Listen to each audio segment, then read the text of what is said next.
जय हिंद साथियों, मैं शशि कुमार पटेल आपको target study centre YouTube channel पर स्वागत करते हैं।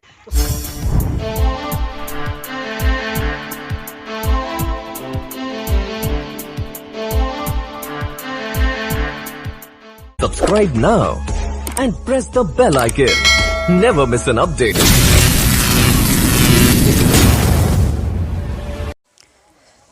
तो आज हम एक्सरसाइज 2 पढ़ेंगे और इस चैप्टर को पढ़ने के पहले आपको कुछ बेसिक फंडा जानना पड़ेगा जो हमारे लिए बहुत इम्पोर्टेंट है, जो कि मैं एक्सरसाइज 1 में नहीं बताया था।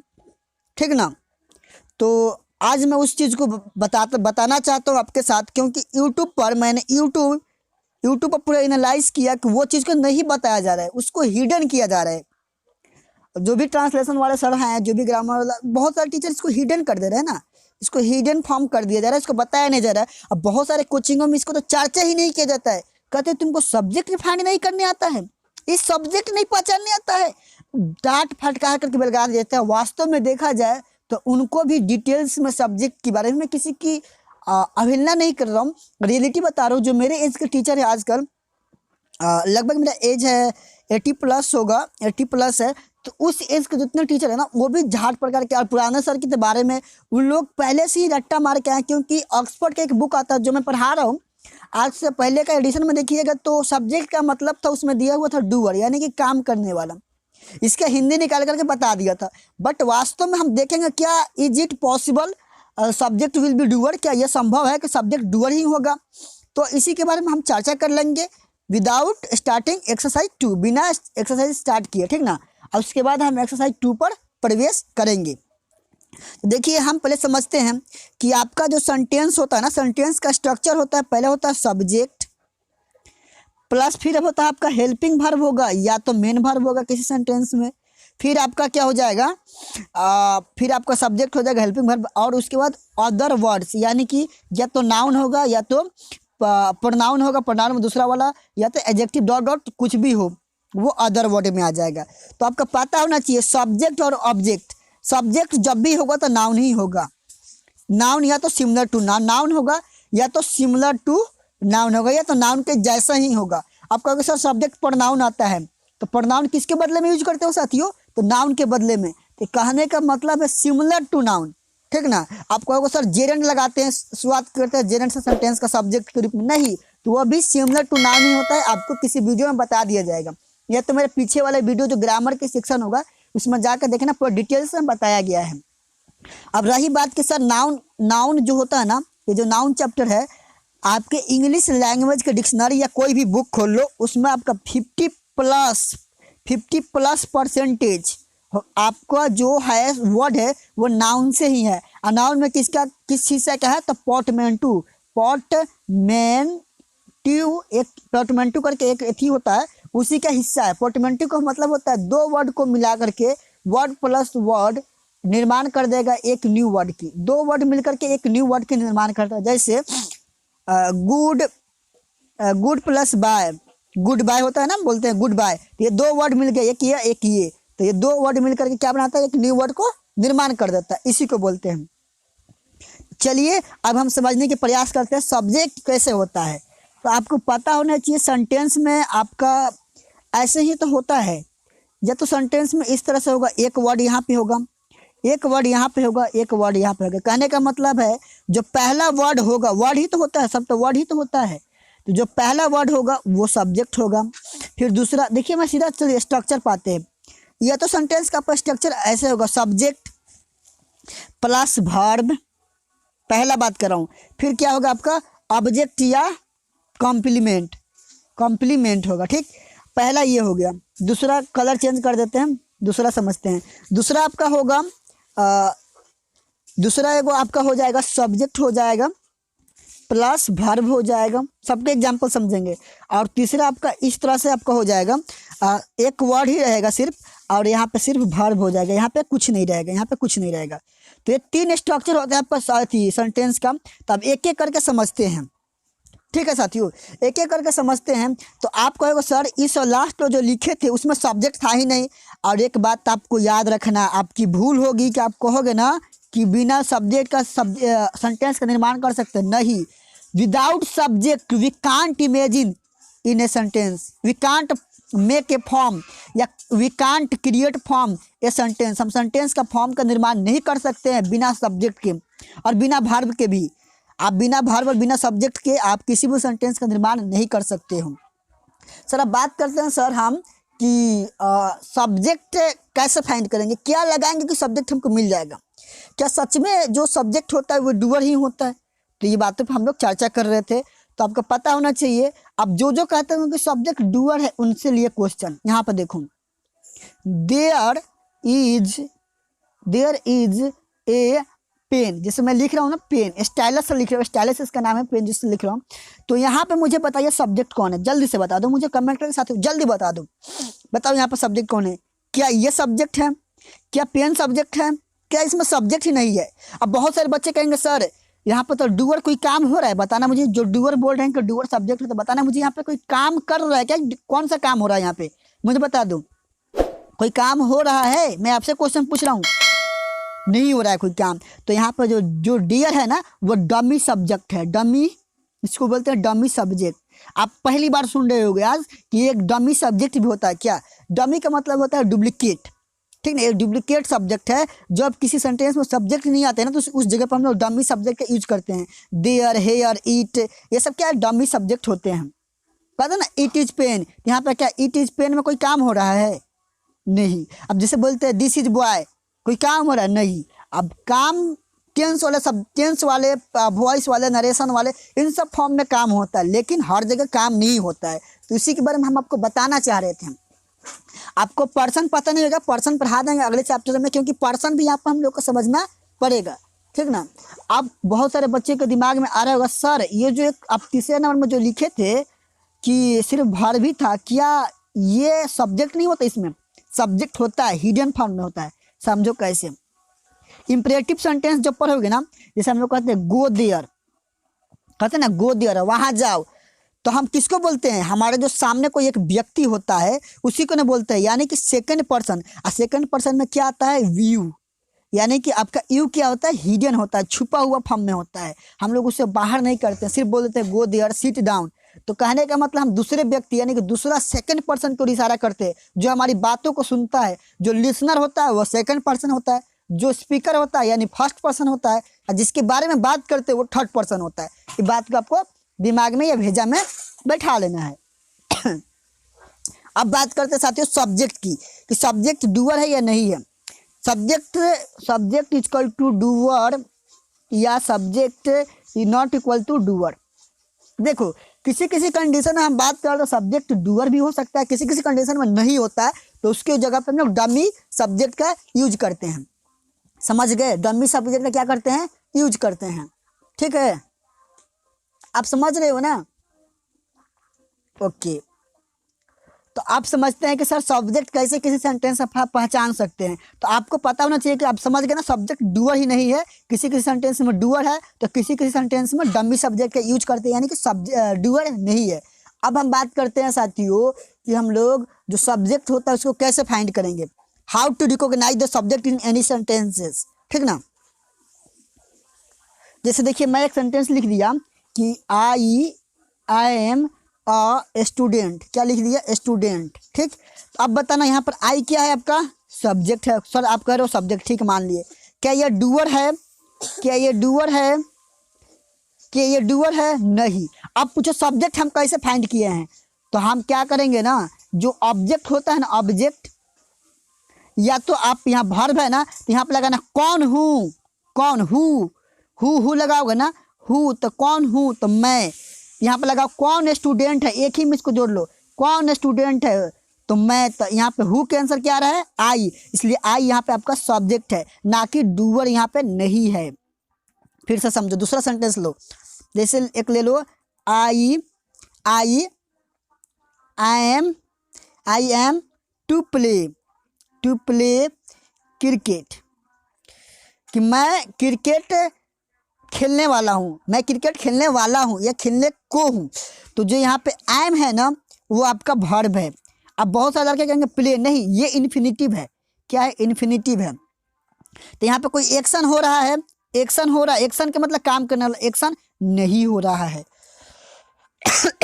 यहाँ पे क्या हो रहा है, हैपनिंग। हैपनिंग मतलब क्या होता है, कोई काम को दर्शाने वाला। तो यहाँ पे हैपनिंग हो रहा है, ठीक है ना, घटना घट रहा है। तो हैपनिंग वाले वर्ड, ये क्या है, हैपनिंग हो रहा है यहाँ पे। तो हैपनिंग क्या होता है आपका, डूअर नहीं होता है। जब एक्शन होता है यहाँ पे जो वर्ब है, जब एक्शन होता है तो ये सब्जेक्ट डूअर होता है, अदरवाइज डूअर नहीं होगा। इसलिए हम लोग कहते हैं कि subject not equal to doer, हमेशा सब्जेक्ट डूअर ही नहीं होता है। ये बात को बैठा लो। अब साथियों आप पहचानोगे कैसे कि एक्शन वाले वर्ड कैसे होते, देखो एक्शन वाले वर्ड होते हैं ना, जैसे देखो एक्शन वाले वर्ड कौन कौन से हो गए, प्ले लगा होगा, डू लगा होगा, टीच लगा होगा, डॉट डॉट एक्सेट्रा आप मिल जाएगा बुक में, ठीक। अब हैपनिंग वाला बात करते हैं। हैपनिंग वाला सर कैसे पहचानेंगे, जो डूअर होता ही नहीं है। हैपनिंग या पोसेशन, POSSESSION, पोसेशन मतलब होता है अधिकार। देखो हैपनिंग में आपका आ जाता है इज एम आर, जो होता है ना is am are dot dot, ये हैपनिंग वाला वर्ब हो गया। और पोसेशन वाला हो गया have, had, dot dot dot, ये लग गए ना, ये आपके क्या पोसेशन वाला है। ये जो दोनों वर्ड है ना, ये कभी डूअर नहीं होते हैं। जैसे हम लोग बोलते हैं ना I have a pen, I have a pen, यहाँ पे कोई वर्क हो रहा है नहीं, लेकिन किसके पास, यानी कि हु ए पेन, किसके पास पेन है, या हु या हुम लगा के किसको पेन है या किसके पास है, तो यहाँ पे क्या आएगा, मेरे, यानी कि आई। तो आई यहाँ पे क्या हो जाएगा आपका, सब्जेक्ट हो जाएगा, नॉट इक्वल टू डूअर। अब देखो किसी भी सब्जेक्ट को पहचानने के लिए, आप किसी भी सेंटेंस में सब्जेक्ट पहचानने के लिए क्या करना, जो सब्जेक्ट पहचानने के लिए क्या करोगे, आपका जो वर्ब होगा ना, यहाँ पे जो वर्ब में एक ही वर्ड लगाना है, हु का हिंदी होता है कौन या किसने। क्या होता है, कौन या किसने, ठीक ना, कौन या किसने। अब जैसे मैंने बोला कि हु बीट, किसने पीटा, हु बीट, किसने पीटा, तो आई बीट यू, तो मैंने तुम्हें पीटा, किसने तुम्हें पीटा। जैसे मैंने लिखा किसने तुम्हें पीटा, तो मैं बोलूँगा ना मैं पीटा, तो यहाँ पर जो आई आएगा आपका हो जाएगा सब्जेक्ट। आप कैसे सब्जेक्ट फाइंड कर सकते हो, हु लगाकर, किसमें, किसी भी वर्ब में, क्या कर सकते हो, किसी भी वर्ब में लगा करके पढ़ सकते हो। कहीं कहीं पर सब्जेक्ट क्या होता है आपका, डूअर भी होता है। आप समझते हो डूअर कहाँ होगा, जैसे देखिए राम प्लेज क्रिकेट, तो यहाँ पर जो प्ले है ना आपका, ये एक्शन वाला वर्ड है। तो कौन खेलता है, तो राम, तो यहाँ पे जो क्या हो जाएगा, सब्जेक्ट आपका क्या हो जाएगा, डूअर हो जाएगा, ठीक ना। ओके, सब्जेक्ट आपका डूअर हो जाएगा। तो यही मुझे समझाना था। अब सब्जेक्ट आप आसानी से पहचान सकते हो, क्या लगा करके, हु लगा करके। साथियों अब क्लियर हो गया ना, हु लगा करके आप क्या कर सकते हो, सब्जेक्ट को फाइंड कर सकते हो। ओके, तो बस चलिए एक्सरसाइज स्टार्ट करते हैं और यहाँ पर समझाते हैं आप सब्जेक्ट कैसे फाइंड करेंगे। 12 मिनट लग गया सब्जेक्ट समझाने में, अभी भी नहीं समझोगे बहुत सारे स्टूडेंट जो बेसिक के होंगे, क्योंकि इसके लिए बोर्ड चाहिए, बोर्ड है नहीं। जैसे कह रहा वह भूखा है, तो कौन भूखा है, हम इज में लगाएंगे। यहाँ से सेंटेंस जो उठ गया ना आपका, यहाँ पे इज के बाद लगाएंगे कौन भूखा है, कौन भूखा है। तो यहाँ पे आंसर क्या आएगा आपका, जो आंसर आएगा वही सब्जेक्ट होगा। वह भूखा है, तो वह क्या हो गया आपका, सब्जेक्ट हो गया। देखो साथियों कितना आसान हो गया आपके लिए इंग्लिश बनाना। अब कभी भी दिक्कत नहीं होगा, आपके पूरे लाइफ में दिक्कत नहीं होगा अगर इस वीडियो को देख रहे हो तो कौन भूखा है, वह भूखा है। चलिए दूसरा सेंटेंस कह रहा है कि वे लोग व्यस्त है, तो कौन व्यस्त है, यहाँ पर लगा दो कौन व्यस्त है। या हु आर बिजी, कौन बिजी है, तो दे आपका क्या होगा, सब्जेक्ट। और ऑब्जेक्ट आपको आसानी से पहचान लोगे, ऑब्जेक्ट के बाद इसमें कुछ नहीं है, वर्ब है और ऑब्जेक्ट है। तो वर्ब क्या है, EJMR है, तो आप वहाँ पे दोनों और पे लगा दो और इसको लगा दो। सिर्फ सब्जेक्ट पहचानने वाला क्या कोई दिक्कत होता है, ऑब्जेक्ट और कुछ पहचानने में दिक्कत नहीं होता है। सब्जेक्ट सीख गए ना, किसी वीडियो में ऑब्जेक्ट भी सिखा दूंगा, किसी वीडियो में वर्ब भी सिखा दूंगा, सब कुछ सिखा दूंगा साथियों, बस पेशेंस रखो। आपको एक पता होना चाहिए, बिजी मतलब होता है व्यस्त, ठीक है।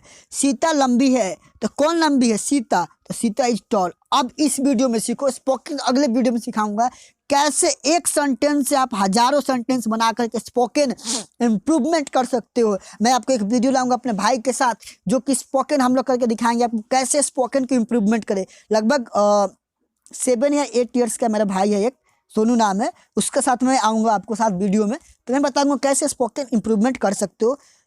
जब हम लोग कैमरा ले लेंगे तब की बात करो, अभी नहीं। चलिए मैं लंबा हूँ, कौन लंबा है? तो मैं, तो आपका आई क्या हो जाएगा? सब्जेक्ट। और ये क्या आपका एक्जुलरी वर्ब है, यानी कि हैपनिंग वाला, अभी बताया ना हैपनिंग वाला वर्ब है। क्या है? हैपनिंग वाला वर्ब है। चलिए तो मैं लंबा हूँ, आई एम टॉल। वह मोटी है, सी इज फैट। लंबी और मोटी है, she is tall and fat. Mohan डरपोक है, मोहन इज टिमिड। वह पागल है, ही इज मेड। मैं दयालु और ईमानदार हूँ, I am kind and honest. Ram और श्याम तेज है, Ram and Shyam are intelligent. माँ तैयार है, mother is ready, mother is ready. पिताजी व्यस्त हैं, father is busy, father is busy. बच्चे भूखे हैं, the children are hungry, the children are hungry. गायें काली है, द काउज आर ब्लैक। घोड़े अच्छे हैं, the horses, horses are good. आपको एक चीज़ पता है ना साथियों, जब सब्जेक्ट क्या होता है? प्लूरल होता है, तब वर्ब भी क्या होता है? प्लूरल होता है। ये जनरल फॉर्म में है, ये जनरल बच्चों के लिए बताया हूँ, लेकिन ऐसा रूल नहीं होता। मैं सिखाऊंगा एडवांस में, अगले वीडियो में सीखते रहना। एक ही दिन बता दूंगा। देखो वीडियो का ऐसे ही लेंथ 15 मिनट हो चुका है, तो एक ही दिन लेंथी लगेगा आपको, क्योंकि बाकी सर नहीं पढ़ पाएंगे। कितने बच्चे स्किप करते हैं, एक दिन में सब कुछ नहीं सिखाया जा सकता है। क्योंकि जब आप अभी आपका एज 15 से 20 साल का होगा, मेरे जहाँ तक पता है, तो जब आप 15 से 20 साल की एज में, यानी चलिए मान लीजिए आपका 10 से 15 साल की एज है, अगर आप 15 साल में नहीं सीख पाए हैं इंग्लिश, तो मैं शशि कुमार पटेल या टारगेट स्टडी सेंटर को जो चैनल है ना, आपको एक दिन में इंग्लिश नहीं सिखा सकता है साथियों। एक दिन में आपको इंग्लिश इंप्रूवमेंट नहीं करा सकता है। बस आप पेशेंस रखें, जरूर एक दिन सीख जाइएगा, ये मेरा वादा है आपसे। चलिए इसके बाद कह रहे बच्चे भूखे, हो गया। गाय काली है, the cows are black, the cows are black. घोड़े अच्छे हैं, the horses are good, the horses are good. वे लोग युवा हैं, they are young, they are young. तुम लोग बुरे हो, you are bad, you are bad. यह मीठा है, दिस या इट लगा दो। देखो अब एक चीज़ समझो, एक चीज़ और बता देता हूँ। जो ये दिस होता है ना, ये दिस वर्ड होता है, ये किसी एक पार्टिकुलर चीज़ को इंडिकेट करता है। ये जो दिस होता है ना, किसी एक चीज़ को इंडिकेट करता है, वो भी किस में? जो नियर हो, आपके सामने दिखाई दे रहा होगा। तो हम लोग कहते हैं ना, एक वो चीज़ को दिखाई दे रहा होगा, कहते हैं दिस इज पेन, यानी कि मेरे हाथ में दिस इज पेन, यानी कि एक चीज़ को इंडिकेट करता है। और जो डैट होता है ना, डैट भी क्या होता है? एक ही चीज़ का इंडिकेट करता है, बट वो थोड़ा सा आपसे दूर होता है। कहते हैं देखो डैट इज हॉर्स, वह घोड़ा है, दूर होता है, हाथ इशारा करते हैं। और जो ये दीज और दोज होते हैं ना, साथ ही समझ लो, जो ये दीज और दोज वाले वर्ड है ना, एक से ज़्यादा होगा, एक मोर देन वन।